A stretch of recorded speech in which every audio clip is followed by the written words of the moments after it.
찬란한 문명을 꽃피웠던 고대 이집트는 그들의 융성했던 국가만큼이나 수많은 흔적들을 남겨두었습니다. 때문에 기원전의 국가임에도 불구하고 발굴 작업을 통해 많은 유물들이 출토되고 있으며 세계 각국의 학자들은 관련 프로젝트를 통해 고대 이집트를 연구 중에 있는데요. 1920년대 미국 조지아주 오글소프 대학교의 총장인 쇼넬 제이콥스 역시 이집트를 연구하는 고고학계에 전폭적인 지원을 보내고 있었죠. 그런데 제이콥스는 미처 생각하지 못했던 사실에 크게 놀라고 맙니다.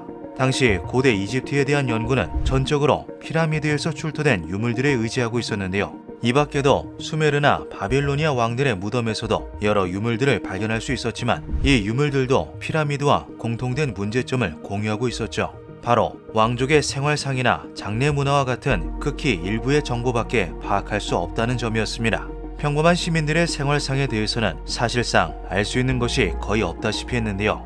몇백 년을 하나의 카테고리로 묶은 대략적인 문화만을 밝혀낼 수 있을 뿐 하나의 세대가 어떻게 삶을 영위해 나가는지에 대한 정보는 존재하지 않았죠. 제이콥스는 이런 고고학적 비극이 다시는 반복되어서는 안 된다고 생각했습니다. 오랜 시간을 고민한 결과 그는 자신이 직접 거대한 무덤을 만들겠다고 결심했는데요. 그 이름하여 문명의 묘지였죠.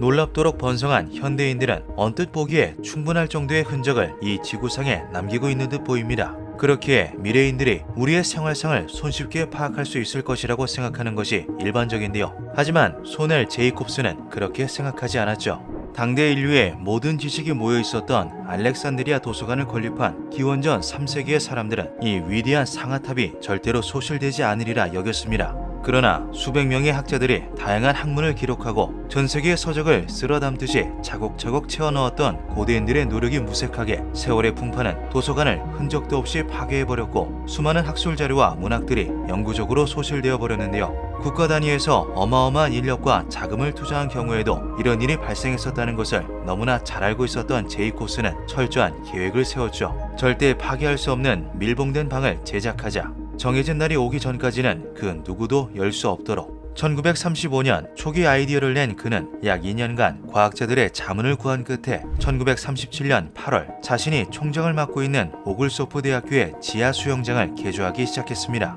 약 3년간의 대공사를 통해 지하 수영장은 길이 6.1m, 폭 3m, 깊이 3m가량의 밀폐 공간으로 탈바꿈하는데요. 벽면은 온통 범랑판으로 둘러싸였고 지붕은 2.1m 두께의 두꺼운 돌로 마무리되었죠. 모든 준비가 끝나고 제이콥스는 그간 수집한 인류의 생활상을 대표하는 물건들을 지하실에 가득 채워 넣었습니다. 선글라스, 라이터, 면도기, 칫솔, 드라이버, 저금통, 전기 토스터, 잿더리 등의 사소한 물건들은 그의 처음 의도처럼 특별한 계층이 아닌 일반적인 대중의 문화를 잘 보여주고 있었죠. 면도기의 경우 날 면도기와 전기 면도기를 모두 넣어두는 것은 물론 각각 여러 브랜드의 제품을 다양하게 포함시킴으로써 미래의 후손들이 과거의 생활상을 더 세부적으로 파악할 수 있도록 만들기도 했습니다. 이 거대한 프로젝트에 흥미를 느낀 스웨덴의 국왕 구스타프 5세와 코닥을 비롯한 여러 기업들은 아낌없는 후원금을 투자했고 그 덕분에 제이콥스는 금전적 문제를 신경 쓰지 않은 채 문명의 묘지를 구성할 수 있었는데요. 수천 년 후에도 마실 수 있도록 특수하게 밀봉된 버드와이저 맥주, 언제든 싹을 틔울 수 있도록 보존 처리를 마친 각종 씨앗들,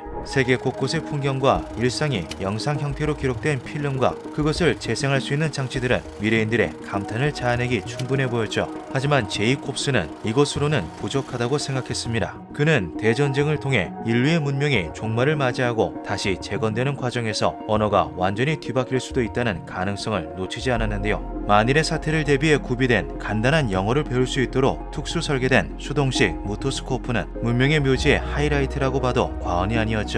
심지어 여기에는 수동 발전기와 더불어 미래의 전기라는 에너지원이 더 이상 사용되지 않을 가능성까지 대비해 관련된 사항을 모조리 설명해둔 각종 기록물들, 필름을 재생하지 않고도 내용물을 확인할 수 있는 전용 돋보기까지 구비되어 있었습니다. 발 디딜 틈 없이 각종 장치들과 물품들로 채워진 지하실은 산화를 막기 위해 내부의 공기를 제거한 후 질소와 아르곤 따위의 반응성이 낮은 기체들이 주입되었는데요. 그 후 두꺼운 금속재 문을 용접하는 것으로 문명의 묘지는 완전히 밀봉되었습니다. 8113년이 오기 전까지는 절대로 열리지 않도록 아주 단단하게 닫혔죠. 사실 이와 같은 타임캡슐은 과거부터 존재해 왔습니다. 하지만 문명의 묘지 이전의 타임캡슐들은 단지 과거의 물건을 적당히 땅속에 묻어두는 형태가 전부였기 때문에 막상 개봉을 하게 되면 심각하게 손상된 경우가 대부분이었죠. 철저한 과학적 근거에 의해 먼 미래까지 완벽한 보존이 보장된 타임캡슐은 소넬 제이콥스의 시도가 최초였으며 1990년 기네스 세계 기록이 이것을 미래의 지구인이나 멸망한 지구의 방문객을 위해 20세기의 기록을 영구적으로 보존하는 데 성공한 최초의 시도로 인정함으로써 문명의 묘지는 현대적 타임캡슐의 시초로 등극하게 됩니다.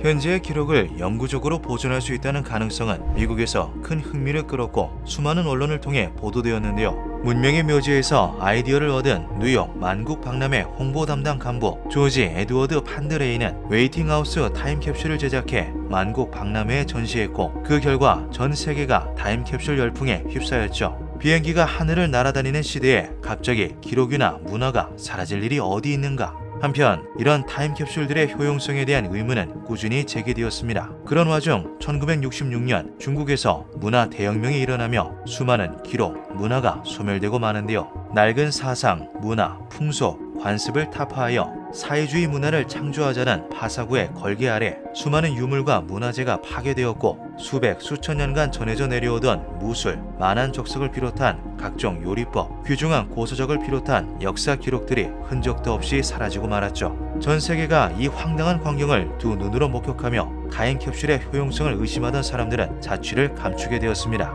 대한민국에도 수많은 타임캡슐이 존재하며 개봉 예정일을 기다리고 있는 중인데요. 1985년 중앙일보가 창간 20주년을 맞아 서울 남산 팔각정에 묻어둔 타임캡슐은 2485년에 개봉이 예정되어 있으며 2001년 제주도에 묻힌 도라르방 타임캡슐은 3001년을 기다리고 있는 중이죠. 인류가 예로부터 자신들의 기록과 흔적을 남기기 위해서 필사적이라는 것은 참으로 기묘한 일입니다. 인간이라는 종이 멸종하더라도 한때 이 지구에 우리가 살아왔다는 잊혀지지 않을 기록을 남긴다면 그것 또한 종의 보존인 걸까요? 호사유피, 인사유명.